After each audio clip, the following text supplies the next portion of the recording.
weather यस्तो भयो एकैछिनमा अघिसम्म त राम्रै पानी परिरहेको थियो भने अहिले चाहिँ वेदर हेर्नुहोस् पुरै मौसम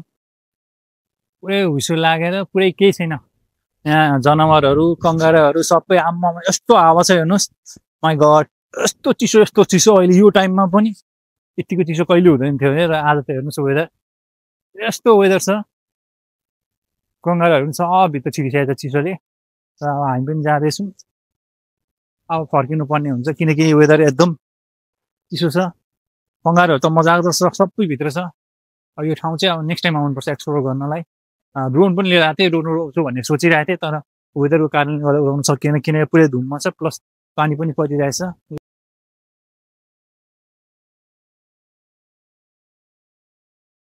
र फाइनली आजको यो ठाउँको लागि चाहिँ आज भिडियो यहीँ एन्ड हुन्छ हो किनकि अब हामी फर्किनु पर्ने हुन्छ एकदम वेदर एकदम नराम्रो भयो चिसो हुस्यो केही गर्नु सकेन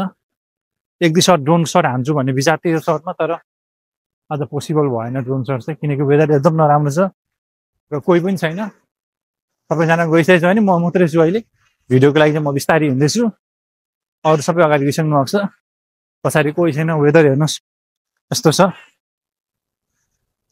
अब थ्याङ्क यू गाइज भिडियो हेरिदिनु भएकोमा